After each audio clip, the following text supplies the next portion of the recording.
하얀 종이 있으시잖아요.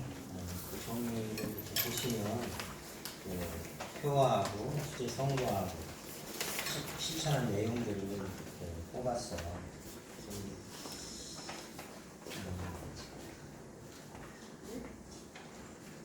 여러분들께서 집에 갖고 가셔서 보시면서 올해 내가 이런 부분을 해야 되겠구나 이런 마음을 잡수시고 한번 실천을 한번 해보시기를 바랍니다.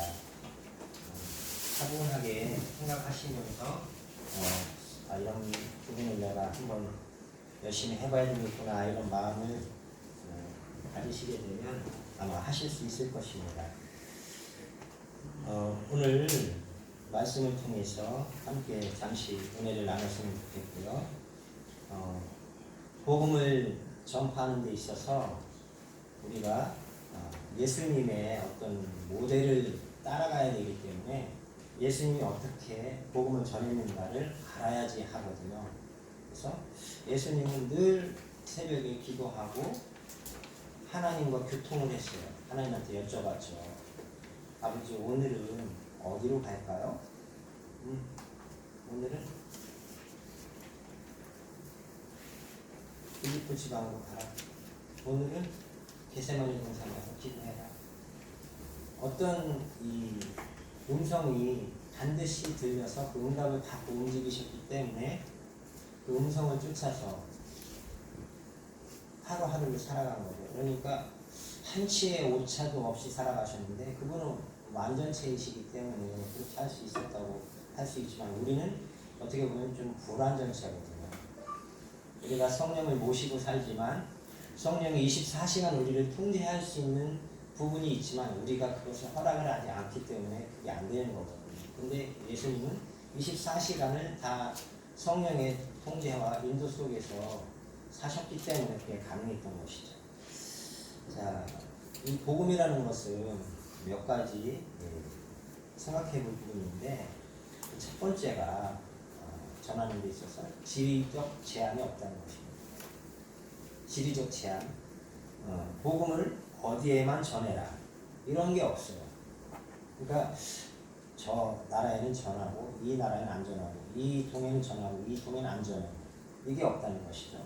온 천하라고 했으니까 내 이웃과 전 세계 어느 나라 모든 곳에 복음을 전하는 것이죠. 그래서 지리적인 한계를 뛰어넘어서 외국에를 가서 전해야 한다는 것이죠. 만일에 미국이나 이런 선진국 국가에서 선교사들을 우리나라에 파송을 안 했다면 물론 다른 나라 통해서도 들어올 수 있었겠죠. 원래 선교교는 일본을 통해서 들어왔는데 어쨌든 많은 부분이 있어서 복음이 전하여지는데 100년 후로 뒤로 물러갔을 수도 있는 거예요. 어떻게 보면 그만큼 큰 손해를 보고 구원의 역사들이 더디어졌겠죠. 근데 우리가 선교사를 통해서 복음을 받았으니까 우리도 복음을 또 수출을 해야 되고 전달을 해드려야 되는 어떤 분명한 책임과 사명이 있기 때문에 다른 나라에도 선교를 해야 하는 것이죠. 그래서 선교사님들이 지금 탄생이 되고 있고 되어셔서 이미 파송이 되셔서 활동을 하고 계시죠. 두 번째로 특징은 민족에 대한 제한이 없습니다. 한국 민족, 아프리카 민족, 유럽 민족 이런 게 없다는 것이죠. 모든 민족에게 복음을 전하라고 했습니다. 그렇기 때문에 인종을 초월하는 것이죠. 우리는 흑인종이고 아프리카는 흑인종, 유럽 쪽은 백인종에 속한다고 할 수 있겠죠. 세 번째로는 온 천하를 다니면서 복음을 전하라고 했는데 예루살렘과 또 다른 말로 우리 인천과 이 한국을 비롯해서 전 세계 어느 나라든지 복음을 전해야 하는 것이죠. 할 수만 있다면 저 북한에도 계속적으로 복음을 전해야 되고 선교를 해야 합니다. 복음은 말 그대로 복스러운 소리, 복스러운 소식, 좋은 뉴스, 기쁜 소식입니다. 예수님께서 이 땅에 오셔서 십자가에서 죽으신 것 이것을 가지고 우리가 배워야 되고 또 가르쳐야 되고 그것 통해서 어떤 결과가 나오는지를 알려줘야 합니다. 이런 막중한 책임을 우리가 부여받은 것이죠. 복음의 핵심은 죽음뿐만이 아니라 예수 그리스도께서 다시 부활해서 살아났다는 것이 사실은 제일 중요하거든요. 살아나지 않았다면 어떻게 보면 믿을 필요가 없을 수도 있어요. 아니 자기가 신인데 죽어버렸대. 그럼 뭐하는 거예요? 어떻게 보면 부활했기 때문에 당연히 우리는 믿어야 된다. 이것이 성립이 되는 것이죠. 공식적으로. 그래서 모든 죄와 모든 문제, 모든 아픔, 모든 질병, 모든 고통은 십자가에서 해결하셨지만 부활하셨기 때문에 우리가 그 부활을 소망하고 사는 거 아닙니까? 영원한 생명을 얻어서 우리도 부활체로서 영생이 들어가야 하니까. 어차피 죽음이라는 것은 우리에게 옵니다. 그러나 그것이 언제인지 자기 자신의 죽음을 아는 사람은 극히 드물죠. 어떤 분들은 그런 분이 있습니다. 많지는 않은데 내가 언제 죽을 거니까 나의 자녀들아 어떻게 살아가 이렇게 하고 돌아가시는 분도 가끔 있어요. 근데 아마 10,000명 중에 한두 명 정도는 극히 드물죠. 이것은 사명이기 때문에 반드시 감당해야 합니다. 그리고 우리는 파송받은 자예요. 파견받은 자. 그러니까 군인으로서 어떤 장소에 파송을 가거나 파견을 가면 거기에서 그 규칙에 따라서 근무를 해야 되고 근무지 이탈하면 탈영병이 되기 때문에 안 돼요. 그 근무지의 규칙을 따라서 전역할 때까지 해야 합니다. 이 복음 때문에 네로 황제 시대에는 수많은 사람이 사자의 밥이 되었습니다. 그리고 검투사로서 이렇게 막 세워서 일부러 죽이기도 하고 처참하게 살을 뜯어먹게 하면서 그 고통을 보여주면서 그런 시간이 300년이라는 시간이 계속되었어요. 참 어마어마하죠. 300년이면 정말 씨를 말리는 거예요. 너희들 어디 숨어 있어봐. 다쳐다녀서 다 죽여버릴 거야. 이런 어떻게 보면 잔인무도한 그런 그 포악한 정치를 편 것이죠. 근데 그 속에서도 그들은 그거에 저항을 했고 또 숨어서도 했고 그러면서도 복음을 전했어요. 그래서 그 복음이 명맥이 끊어지지 않았고 전 세계로 흩어지면서 전 세계 복음이 전파되었고 콘스탄틴 황제가 공인하기까지 300년 후에까지 박해를 받다가 결국은 기독교가 승리를 하는 것이죠. 왜? 이 죽음이라는 것을 이 일반인들은 두려워해서 자기 신앙을 버리고 자기 신을 버려요. 근데 기독교인들은 진실한 그리스도인들은 절대 버리지 않아요. 그냥 그래? 총살이야. 쏴 죽여도 그냥 죽어요. 창에 찔려서 죽어도 그냥 죽어요. 6.25 때도 마찬가지였고 일제시대 때도 마찬가지였어요. 그렇기 때문에 그들은 그냥 죽었어요. 그런 믿음의 선배들의 기도가 있었을 거예요. 아마 그분들이 돌아가시면서 그랬겠죠. 하나님, 스데반처럼 저들을 용서하세요. 예수님처럼 저들의 죄를 저들에게 돌리지 말고 우리의 어떤 기도를 받으시고 이 나라를 버리지 마시고 이 민족을 포기하지 마시고 구원을 이루어 달라는 어떤 간절한 기도를 올리고 아마 그 목사님들, 집사님들, 권사님들, 장로님들이 아마 돌아가시는 분들이 많으실 거예요. 그런 피가 이 땅에 흘러 스며들어 있기 때문에 그 피값이 그 피의 절기와 피의 기도가 살아있기 때문에 우리가 이만큼 성장을 했고 복음이 온 것으로 믿습니다. 아돈이람 어드슨이라는 분이 계신데 1892년에 미얀마에 처음으로 파송된 선교사라고 하십니다.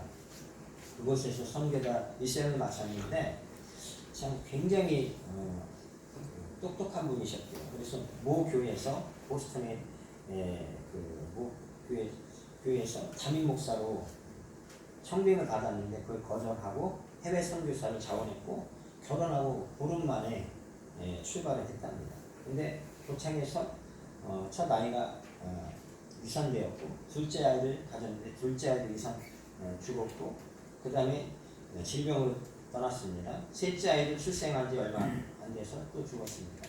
참 너무나 비참하죠. 어떻게 보면 인간적으로는 무슨 예수 믿고 선교까지 갔는데 그게 무슨 저주받은 거 아니야? 이렇게 욕할 수도 있고 야 그런 하나님을 왜 믿어? 이렇게 할 수 있겠죠. 실질적으로 제가 겪은 분 중에 어떤 분은 자기 교회 목사님이 차를 운전해서 가다가 목사님하고 성도들이 다 돌아가 버렸어요. 교통사고로 직사해서.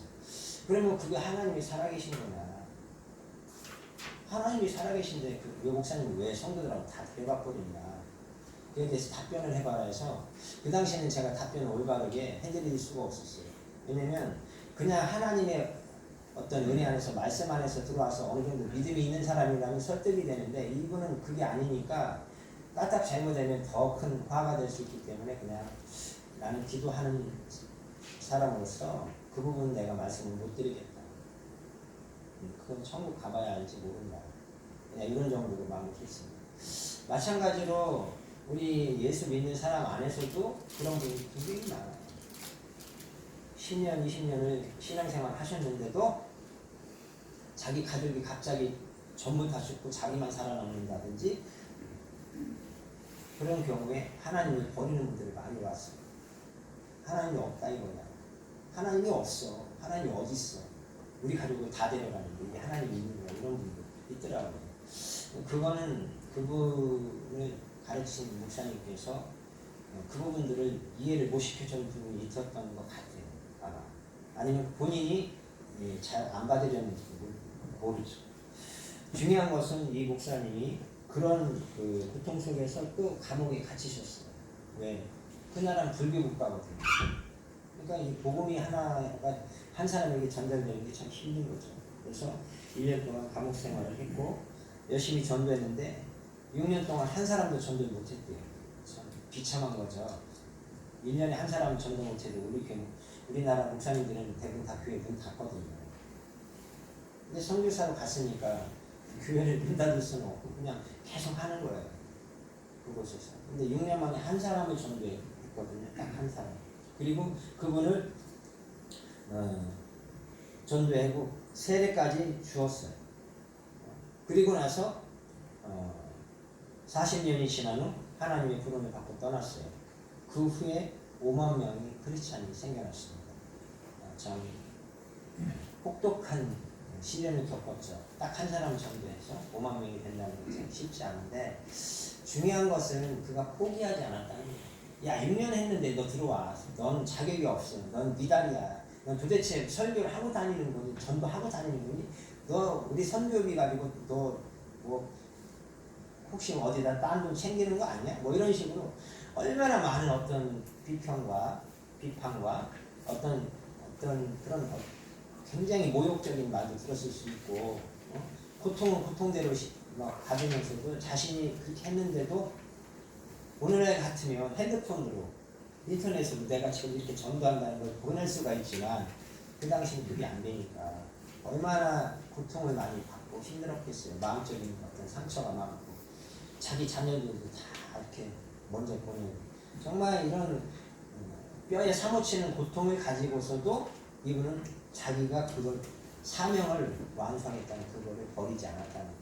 그래서 딱 한 사람 하고 정말 40년이 지난 후에 5만 명으로 늘어났다는 것은 이건 하나님이 하셨지만 이분의 자기 희생을 하지 않았다면 없을 수도 있다는 것이죠. 우리 대한민국에서는 지금 2만 명 정도가 선교사로 나가 있습니다. 어떻게 보면 굉장히 많은 숫자예요. 2만 명이면 한 개의 작은 시에 가까운 옛날 같은 숫자거든요.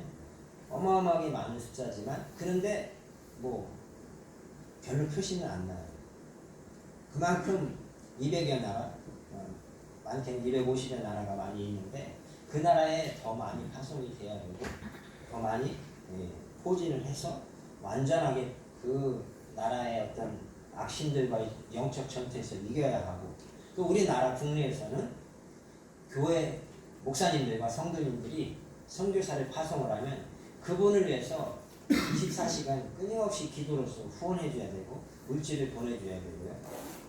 그리고 수시로 또 그 어떤 그 정보나 자료도 주고받으면서 도움이 될 수 있는 부분에 도움을 주면서 또 해외에 좋은 소식을 받을 수도 있죠. 옛날 같으면 선교사님들이 고생만 하고 돈 보내주세요 이렇게 했지만 요즘에 선교사님들은요 굉장히 능력이 있는 분들이 많아요. 오히려 선교사로 나간 분들이 본 교회를 오히려 지원하는 사례도 굉장히 늘어나고 있어요. 외국에서도 큰 어떤 지원을 받아서 오히려 그 선교지에서 이 본교회보다 더 크게 교회가 지어질 수도 있거든요. 그러면서 지원을 받고 오히려 본교회에다 고맙다고 또 지원해주는 사례도 있을 수 있다는 것이죠. 그렇기 때문에 우리가 열심을 다해서 100년이라는 시간이 흘러서 지금 6만 5천의 교회가 세워졌잖아요. 그러면 우리가 이렇게 100년을 복음을 수출하면 100년 후에 다른 나라에도 어느 나라인지 모르지만 6만 5천 개 이상의 교회가 세워질 수 있다는 가능성이 있지 않습니까? 그렇기 때문에 꾸준하게 우리는 사명을 가지고 복음을 전파해야 되는데 우리에게 마지막 남은 전력, 북한의 어떤 철책선을 없애야 되는데 지금 휴전 협정을 통해서 휴전이 되어 있지만 언제라도 전쟁은 일어날 수 있는 그런 상황이에요. 그렇기 때문에 빨리 통일이 돼야 돼요. 어쨌든 그래야 전쟁이 일어나지 않습니까? 그렇기 때문에 우리는 늘 그것을 위해서 기도하면서 복음을 통해서 가능하면 통일될 수 있도록 기도를 해야 합니다. 그래서 미래 지향적인 부분을 꿈꾸면서 선교 지향적으로 우리는 통일을 하도록 하나님 앞에 늘 기도를 하고 가장 중요한 거는 교회는 자기 희생을 해야 합니다. 그리고 헌신을 해야 돼요. 십자가를 지고 고난의 길을 걸어가려는 그런 마음을 갖고 올 한 해 동안 내가 반드시 무엇을 해야 되겠다. 어떤 목표, 골 세팅을 해야 돼요. 내가 한 골을 넣겠다. 10골을 넣겠다. 축구 선수가 몇 골을 넣겠다. 반드시 정하고 자기가 게임에 임하거든요. 그렇기 때문에 손흥민 선수가 지금 1위로서 치고 나가서 골을 넣고 막 그 팬들이 열광하는 거 보셨어요? 꼭 미친 사람 같지 않아요? 막 미친 사람 이상이에요. 근데 그게 정상이에요, 그 사람들은. 근데 우리 예수 믿는 사람들도 어떻게 보면 그런 정도는 보여줄 수도 있습니다. 어쨌든 초심으로 오늘부터 이 초심을 가지고 시작을 하되 12월 31일이 땡 하고 끝날 때까지 그게 가야 되거든요. 참 힘든 부분이 있어요. 어떤 날은 하고 싶고 어떤 날은 하기 싫고 어떤 날은 피곤하고 어떤 날은 짜증나고 어떤 날은 너무 즐겁고 그래서 하다 말다가 아니라 싫어도 좋아도 하자 보면은 하자 그냥 이렇게 되겠죠. 그리고 우리 총회를 위해서 또 노회를 위해서 또 기도를 해주셔야 되고 교회를 위해서 기도를 해주셔야 돼요. 오늘 이렇게 여러분과 함께 잠시 복음을 전파하는 제목을 가지고 말씀을 나누었습니다. 이 말씀의 떡을 통해서 여러분들에게 배불리 먹여드리고 싶고요. 그리고 이 복음을 통하여서 여러분 모든 분들의 어떤 개개인의 어떤 목표가 올해는 정확하게 세워져서 그것을 실천하는 가운데 그 목표가 이루어졌으면 좋겠습니다. 이 시간에는 여러분들에게 제가 카드를 하나씩 드릴 거예요. 그러면 그 카드를 가지고 여러분들이 뽑으셔가지고 여러분들이 1년 동안 그 카드를 보면서 기도를 한번 해보셨으면 좋겠습니다. 보통 교회들이 전통적으로 송구 영신 예배 때 담임 목사님이 이렇게 요 위에 올려서 이렇게 쭉 펴주세요. 펼쳐놔주세요. 부채꼴 형식으로. 그래야지 본인들이 원하시는 카드를 가져가실 수 있고요.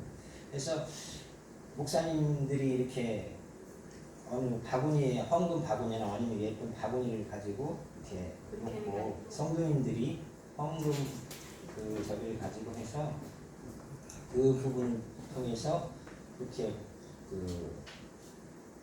하나씩 붙잡고 그 말씀 카드를 가지고 2년 동안 같이 목사님하고 성도님들하고 같이 늘 그걸 가지고 기도회 때마다 예배 때마다 수요 예배, 주일 예배 때마다 모여서 같이 그 카드를 가지고 기도하는 모습을 보고 참 너무너무 부러웠었어요. 저렇게 1년 동안 기도해주면 얼마나 큰 축복이야. 그래서 여러분들께서 뽑으시는 내용이 다 틀려요. 그러니까 제비 뽑는 것처럼 그냥 이렇게 뽑으셔서 내 마음에 드는 거 아무거나 이렇게 뽑으세요. 그러면 이게 1년 동안 나의 말씀이다라고 생각하시면 좋겠죠. 그래서 그 말씀을 붙잡고 기도 한번 해보시면서 내가 이 말씀을 한번 실천해봐야지 하고 실천해보시면 더욱 좋겠죠. 네. 장로님 나오셨으니까 하나 이렇게 마음에 드시는 거 하나 뽑아서 들어가시고 이렇게 임장로님 그다음에 이렇게 뽑으시고 한 분씩 지금 예배 중에 뽑아서 들어가십시오. 같이 기도하고 마치겠습니다. 네. 우리 한 집사님들 나오시면 빨리빨리 나오셔요. 빨리 나오셔서 하나씩 뽑아갖고 보십시오. 남한테 안 보여주셔도 돼요. 나만의 비밀이야. 빨리 나오세요. 강지사님 빨리빨리. 네.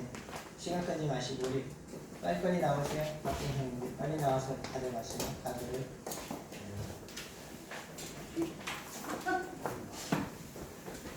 욕심내면 안 돼요. 하나씩만 가져가세요. 죽는 데서나 죽는 데서 하나 다 찍어. 저도 하나 가져가면 되는 거거든요. 고맙습니다요. 많이 가져. 또 우리 저기 성기사님들, 전사님들 다 나오셔요. 빨리 나오셔서 가져가시기 바랍니다. 시간이 많이 가면 안 되니까. 이거 또 뽑는 거예요? 남들 보여주면 안 돼요. 네, 나만 알아야 됩니다. 우리 이르리 전사님은 그 청년분하고 안 오셨는데 일단 2개를 더 그분들한테 두 분을 전달해 줬으면 좋겠는데 일단은 이런 정도로 하고요.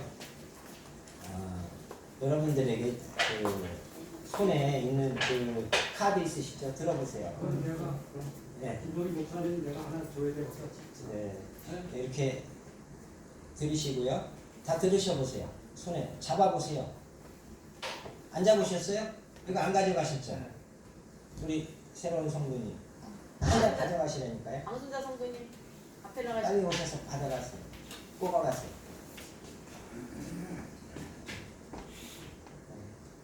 뒷면에 보면 이렇게 성경 구절이 써 있을 거예요. 네. 자, 이제 자기 자리에 이제 잘 앉아보세요. 저는 여기 뽑았습니다. 아니 이거 내가 뽑아줄게. 내가 뽑아줄게. 본인이 뽑는 거예요? 뽑았거든요. 저는. 이제 여러분 자리에 앉으셔서 한번 봐주세요. 자, 이제 똑같은 건 아무것도 없이 다 틀립니다. 보셨죠? 예. 그리고 이거를 절대 구기거나 버리지 마시고 사진을 찍어서 저한테 보내주세요. 자기 이름을 쓰시고 그 밑에다가. 그러면 이분은 이 카드를 받으셨구나 이런 걸 제가 알겠죠. 그리고 저도 1년 동안 같이 기도할 거고 여기 계신 모든 분들이 같이 기도할 거고 이렇게 하면서 했으면 좋겠고요. 그리고 이렇게 기도하면서 이 표를 이렇게 하나님한테 마음이 감동되는 대로 한번 적어본 거예요. 그래서 만민에게 복음을 전파하라. 작년 한 해도 복음을 전파하면서 살았지 않습니까? 정말 이렇게 거리에 관계없이 가서 집사님들, 성도님들 태워가서 막 복음을 전하고 이렇게 해서 교회가 그래도 빈자리들이 점점 채워지고 있는데 올해는 이 빈자리들이 하나도 안 남았으면 좋겠어요. 아멘. 아멘, 할렐루야, 감사합니다. 그리고 귀찮은 내용이 있는데 100% 하면 좋지만 못해드려도 나 이건 부담이야 이렇게 하지 마시고 참고하셔서 같이 나눴으면 좋겠습니다. 기도하겠습니다. 하나님 아버지 감사합니다. 오늘 이렇게 좋은 말씀을 주시고 그로 인하여서 우리가 말씀을 붙잡고 한 해 동안 기도하면서 하나님 앞에 감사하는 가운데 영광 올리는 가운데에 하나님의 뜻을 이루어 드릴 수 있도록 도우시고 인도하여 주셔서 하나님의 영광을 나타내 주시옵소서. 특별히 우리 모든 성도님들이 하나님의 뜻을 위해서 최선을 다하는 가운데 한 해를 보내고 새로운 한 해를 맞이하였습니다. 여러 가지로 영적으로 육신적으로 필요한 모든 필요를 채워주시고 공급하여 주셔서 이 말씀을 붙잡고 기도하는 것인데 응답받았다고 기뻐하며 감사하는 한 해가 되실 수 있도록 역사해 주시고 응답하여 주옵소서. 오늘도 함께 하실 줄 믿사오며 이제는 주 예수 그리스도의 은혜와 아버지 하나님의 극진하신 사랑하심과 성령 하나님의 도우시고 인도하심이 함께 하시니 이제부터 영원토록 함께 계실지어다. 아멘. 아멘.